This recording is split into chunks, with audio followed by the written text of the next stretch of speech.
Hola, mi nombre es Manuel Area y quisiera explicarles brevemente en qué consiste eso de la llamada Web 2.0 y sobre todo qué utilidad tiene para la educación, para los educadores.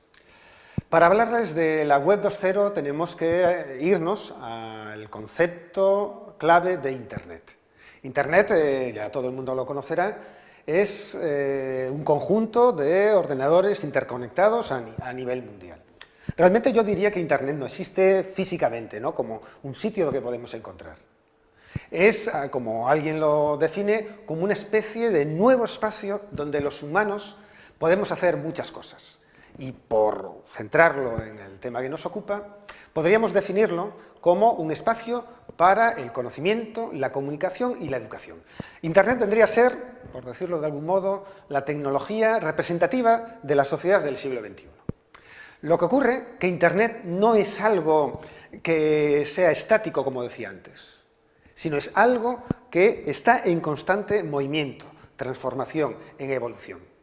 Por ejemplo, la Internet que había hace 10 años, allá en el año 2000, no es la misma que hay hoy en día, en el año 2010, ni será seguramente la misma Internet dentro de otros 10 años, en el año 2020.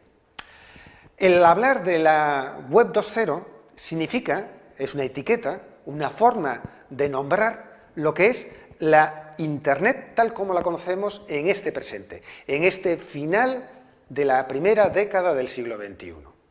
Por eso, algunos autores hablan de que hace 10 años sería la Internet, podríamos hablar de una especie de Web 1.0, hoy hablaremos de una Web 2.0 y en el futuro seguramente hablemos de una Web 3.0. Vamos a explicarlo brevemente las diferencias entre lo que era la Internet de hace 10 años, de ayer, con la Internet de hoy. Miren, si ustedes eran usuarios de Internet hace 10 años, lo que harían habitualmente, evidentemente hay distintas variaciones en función de los usuarios, pero lo que hacíamos la mayor parte de los usuarios allá a finales del siglo XX, en los años 98, 99, 2000, era fundamentalmente acceder a Internet para leer documentos, para visitar sitios web donde uno encontraba información. Por eso hablamos de que la llamada Web 1.0, la de hace ya una década, vendría a ser como una especie de red de documentos. Internet era como una biblioteca de lectura de información. Sin embargo, hoy en día esto se ha transformado. Realmente la información, más que generada por otros, está siendo generada por los propios usuarios. El concepto de Web 2.0 fundamentalmente hace referencia a que la Internet la estamos construyendo entre los ciudadanos, entre los usuarios que estamos intercomunicados a través de las redes tecnológicas. Por eso, cuando uno entra en Internet hoy en día, además de leer, de visitar sitios web, lo que hace es escribir, comunicarse a través de foros, a través de blogs, a través de wikis. Y comunicarse, cuando digo escribir, es ofrecer información que a veces adopta formato audiovisual. Por ejemplo, con los videoclips, cada vez es más fácil que cualquier ciudadano con su teléfono móvil o celular grabe acontecimientos o con una cámara de fotos digitales y las suba a la red y las comparta. Por eso hoy decimos que la Web 2.0 fundamentalmente es una red social de personas intercomunicadas que intercambiamos información. Esto significa que la Web 2.0 podemos definirla como una determinada filosofía, un determinado modo de entender lo que es el comportamiento en la red. Por ejemplo, algunas ideas básicas serían de esta filosofía, de este modo de entender de lo que debe ser el uso y el comportamiento dentro de Internet, es que hay acceso libre a la información. Internet, como en algún otro momento ya expresé, representa la metáfora, la llegada de la posibilidad de acceder a todo el conocimiento humano. Es decir, es la gran biblioteca universal. Cualquiera, desde su casa, desde la intimidad del hogar o desde su centro de trabajo o de estudios, puede acceder a la información de forma libre. A la vez, como también apuntaba antes, significa que se piensa que hay que participar, y los recursos de Internet nos permiten hacer fácil esta participación y además con libertad, que uno puede expresarse, compartir y comunicar sus ideas a través de textos escritos, de vídeos, de imágenes. Otro elemento importante es que dentro de la red, dentro de Internet, en la web 2.0, de algún modo, los seres humanos tenemos experiencias reales de comunicación con otros humanos. Son el concepto de red social. Internet está permitiendo que no me encuentre aislado, no me encuentre solitario en mi hogar o en mi aula, sino que comparta en las llamadas redes sociales, Twenty, Facebook, Ning, Elg, hay muchas redes sociales, pueda colaborar, compartir con otras personas que también están conectadas en la red. Y finalmente, y parte de esa filosofía, es que comparto, intercambio el conocimiento. Es lo que se conocen como recursos abiertos y gratuitos. Pero claro, Internet es algo más que una filosofía, un modo de entender lo que es la comunicación y la información. Se caracteriza por ser muchas herramientas, muchos servicios que podemos encontrar online, en la propia red.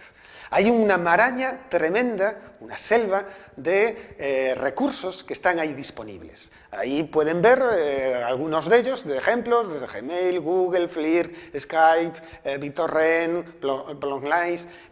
Existen muchos. El problema es cómo ordenarlos, cómo clasificarlos. Y ahora les voy a aportar una breve clasificación de esos tipos de recursos para tener una idea de lo que podemos hacer a través de los mismos. Por ejemplo, podemos hablar de un conjunto de recursos que tiene la web 2.0 que funcionan a modo de repositorios o de bibliotecas, de almacenes de archivos, a los cuales podemos consultar o podemos subir nosotros también. Hay repositorios o bibliotecas de archivos de diferente naturaleza. Ahí lo ejemplifico con repositorios de videoclips. Algunos de los servicios más conocidos son el YouTube, Google Video. Otros son repositorios de imágenes, como es el caso de Flickr, Picasa.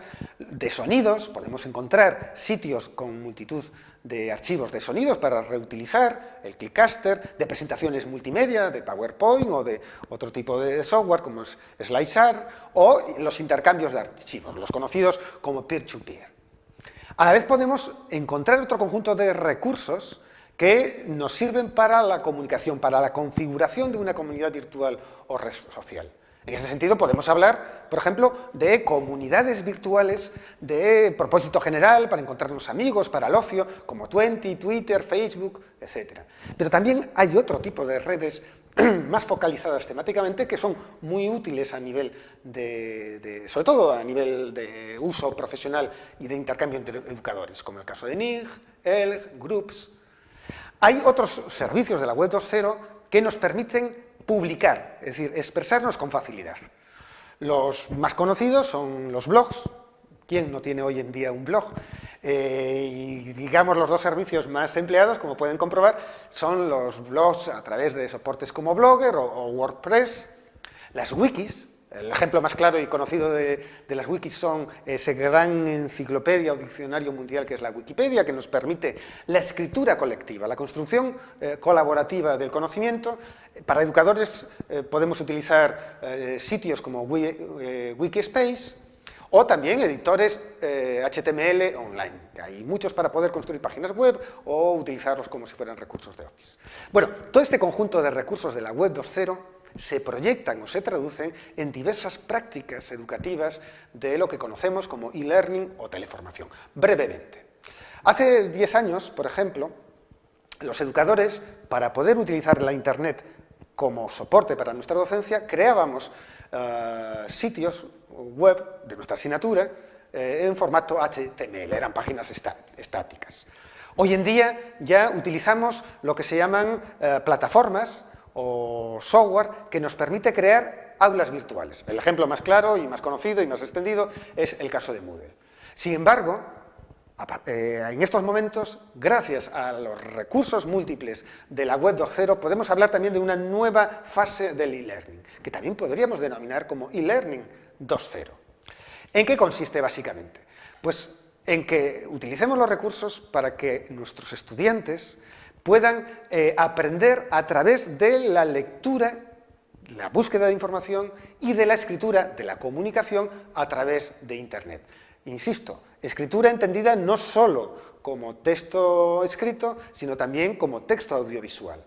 A la vez es muy importante que el e-learning 2.0 se apoye en una utilización de un método, de una metodología de naturaleza constructivista, no de transmisión de información por los estudiantes, sino que estos aprendan a través de la actividad de buscar, analizar, reconstruir información. Y en tercer lugar, podemos utilizar la Web 2.0, los recursos de la Web 2.0, para fomentar, facilitar el trabajo colaborativo entre los propios estudiantes. ¿Cómo se hace esto? A través de wikis, a través de solicitarles que hagan blogs, de que debatan y se comuniquen a través de espacios virtuales como son los foros, que publiquen vídeos, presentaciones multimedia en Internet, que elaboren repositorios o bases de datos a nivel colectivo entre los propios estudiantes, utilizar Internet para que entre ellos también se evalúen, en definitiva. Y concluyendo, para ser un profesor de este nuevo enfoque del e-learning, del 2.0, es fundamental asumir algunas cosas. En primer lugar, pensar que el aula virtual, que el e-learning, no puede quedar constreñido al mero hecho de utilizar una plataforma cerrada, sino convertir Internet o todos los recursos de Internet en una plataforma abierta. Y esto significa empezar ya a plantearse nuevos conceptos como son los PLE, es decir, espacios de aprendizaje personales por parte de los estudiantes, y los portafolios electrónicos. En definitiva, tenemos que también, como docentes, que utilizamos los recursos de la Web 2.0, asumir esa filosofía que nombrábamos antes de permitir el acceso libre a la información y, en consecuencia, tenemos que compartir y hacer públicos nuestros recursos que generemos como docentes. Es el concepto de recursos educativos abiertos. Y me gustaría llamar la atención a los derechos de propiedad que hasta ahora han sido el copyright, que han quedado encerrados en el autor y en la industria o la empresa propietaria de ese copyright, para hablar de otra forma de compartir los documentos que son las licencias copyleft y particularmente la Creative Commons. En definitiva, y con esto acabo, ser un profesor del siglo XXI significa asumir y ser usuario habitual de los recursos del siglo XXI. Y estos pasan por ser un usuario del conjunto de recursos de la Web 2.0. Yo no puedo enseñar a mis estudiantes a utilizar la Web 2.0 si previamente yo en mi vida habitual, cotidiana, en mi vida académica, no la utilizo. No construyo blogs, no participo en wikis, no estoy en redes sociales. A la vez tengo que cambiar de algún modo mi mentalidad pedagógica y no pensar que los recursos digitales y materiales didácticos que elaboro los tengo que guardar para mí mismo y mis estudiantes, sino compartirlos y ponerlos a disposición del resto de colegas, y en consecuencia eso me permitirá también reutilizar los materiales que ya hay disponibles en la red.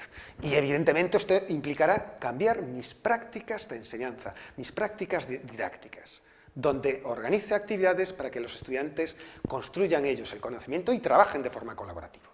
Muchas gracias.